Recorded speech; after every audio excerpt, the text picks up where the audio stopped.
Hey, let's finish up where we left off. This is part two of the biology final review.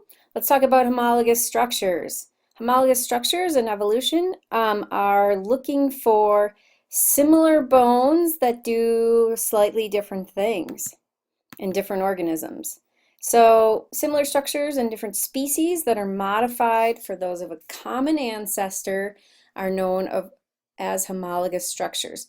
So what we're looking for here in the penguin, the bat, the alligator, and the human is we're looking at these bones that are all in common, suggesting that they had a common ancestor. You can see that the yellow bones are all similar, homologous. They're doing similar connections with the other bones. They're doing kind of similar things, but they're not quite the same shape. They've been modified over time.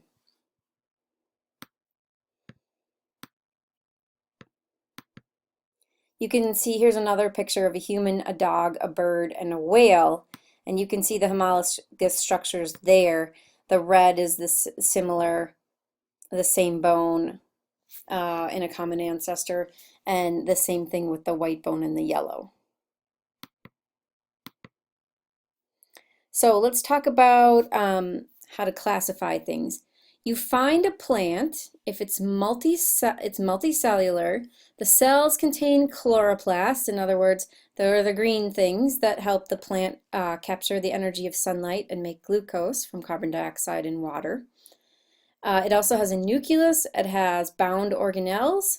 Which domain would you place it in? Eukaryotes, prokaryotes, blue-green algae, bacteria, or you don't have a clue. And remember, you are a eukaryote because you have a nucleus.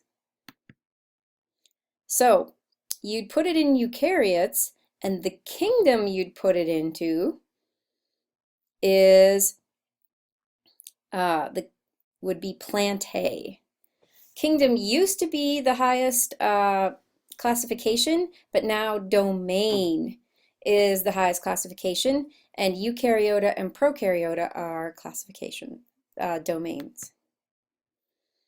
The phylogenetic tree shows evolutionary relationships between types of organisms.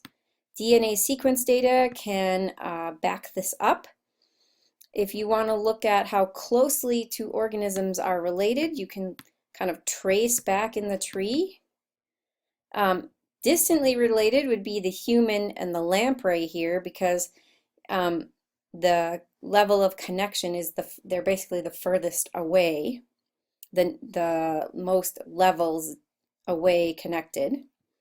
If you want to look at the two closest related organisms, human and rhesus monkeys would share the most DNA according to this phylogenetic tree.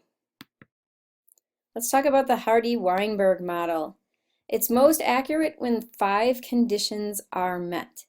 So things, the alleles are going to stay stable, allele frequencies are going to stay the same if there's no migration, no mutation, random mating, so the girl birds aren't picking the guys with the longest tail feathers. There's no natural selection by predators or environmental conditions, and there's a very large population. The way you can remember this is M&Ms: migration, mutation, mating, natural selection, and population. So let's see if you can remember. No mutation, no migration, no mutation, random mating, those are your 3 M's, no natural selection, and large population if you want your alleles to remain stable. So no migration, no mutation, random mating, no natural selection, and large population. The first 3 are M's, so I put M&Ms on the slide. If a predator eats one phenotype, one particular type of a gene, rather than another for a year, what will happen to the allele frequencies? And the allele frequencies are here. You can see over time the allele frequencies are changing in different generations. And this was the goldfish lab that we did. And so if you said the allele frequencies are going to change, That's probably what's going to happen. You're correct. A is correct. All right, let's go to Unit 3 on human anatomy. These are the things that you should know for Unit 3, and you should be able to find most of these answers as we go through the slides here. So how do muscles move a bone? You need to know about digestion, about vaccines and antibodies. You need to know about plant reproduction and human reproduction. So let's start with the respiratory system. We talked a little bit about the respiratory system, and the main thing that we talked about was the alveoli. They're the tiny little structures at the ends of all those pathways in your lungs that actually absorb the oxygen as you breathe in.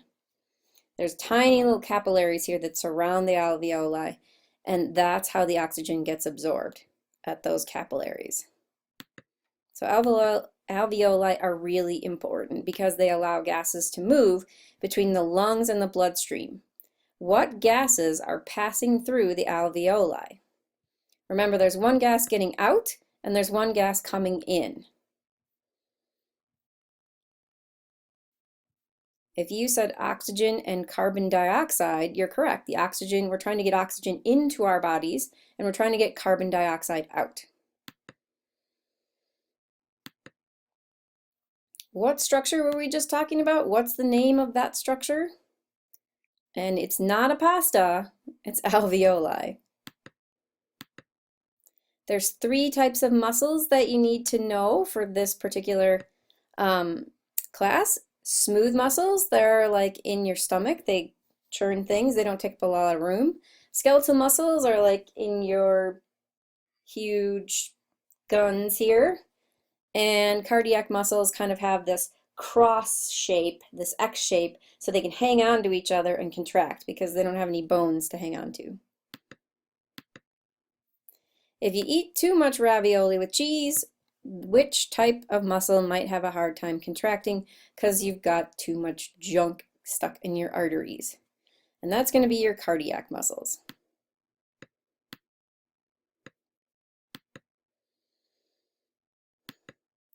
A bone needs a pair of muscles to move it back and forth. Remember this from the chicken wing lab. What is this pair of muscles called? And there's some choices over here. If you guess flexors and extensors, you're absolutely correct. Let's go to plants for a moment. In flowering plants, a fertilized egg creates an embryo. You send out that embryo into the world with a little lunch, because plants don't take care of their babies like animals would, or animals might.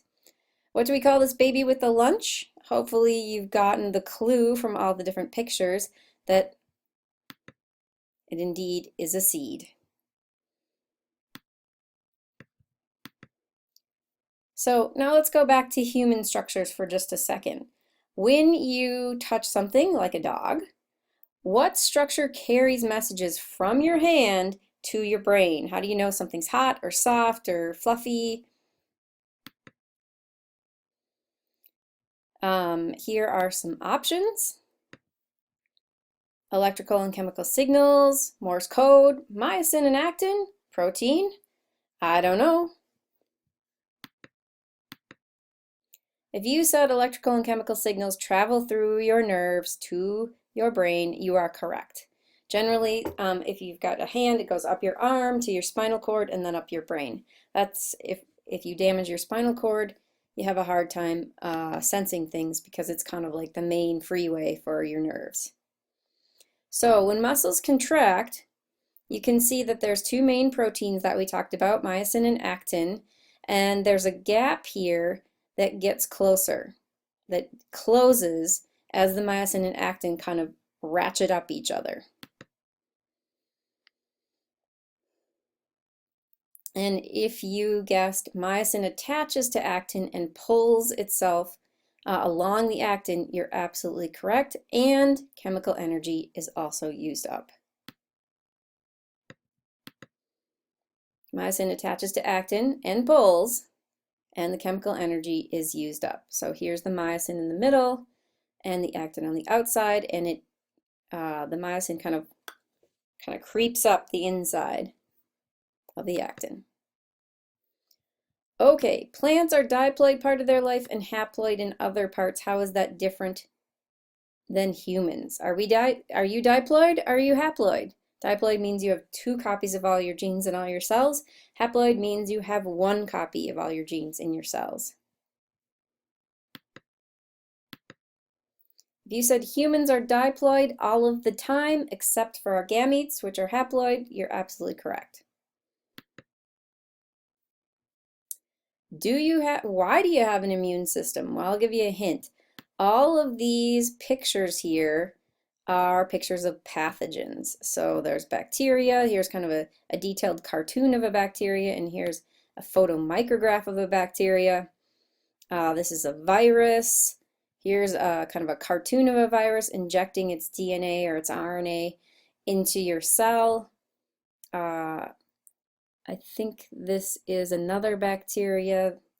Fungus is also a pathogen that you need to defend against.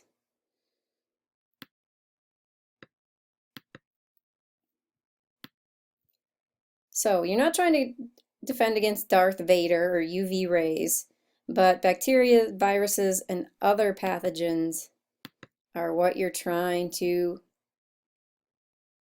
do with your immune system. Antibodies attach to a virus to cue other cells to destroy it. Antibodies themselves don't destroy anything. They are just messengers. They're signals for other cells to come and chomp on a cell. Where are antibodies made? Where do you make your antibodies? A cells, B cells, T cells, macrophages? You make them in your B cells. And then you have them for a while. You have your antibodies that remember that you've seen a germ before, a bacteria or a virus before. Viruses are pretty scary because they use our cells to make copies of themselves. That's what you can see in this picture right here. The virus is coming on in. It's taking over our cell, using our cellular biochemistry to make copies of itself in our own cells. So it basically uses our own cells against us. So ecology, primary succession, secondary succession, you need to know all of that. This is in your review guide. You need to know the difference between an abiotic factor and a biotic factor. If you said the sand and the air and the clouds are abiotic factors, and this camel and this guy here are biotic factors, you're correct.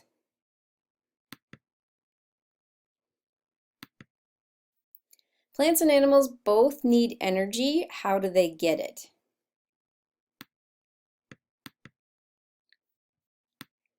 Plants capture light energy from the sun. They combine water and carbon dioxide to get glucose. This process is called what? Think about that. And both animals and plants, well, animals have to eat plants to get glucose, but plants make their own, and then they break down that glucose in a process called cellular respiration. So plants do photosynthesis, they can make their own glucose. Animals have to eat something else to get glucose, but both plants and animals break down glucose in a process called cellular respiration.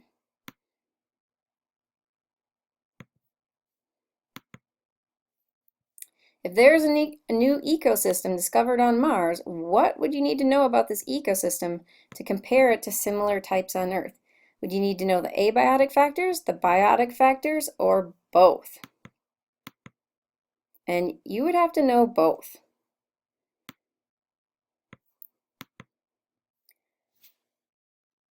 There's energy in this energy pyramid. The least energy is at the top because not much energy gets passed up. Only 10% gets passed up. If you want to know where the most energy is, it's down here with the primary producers. Plants play a role in the water cycle in evapotranspiration. And that's about all we have time for. Thanks so much, everybody, for watching. Good luck!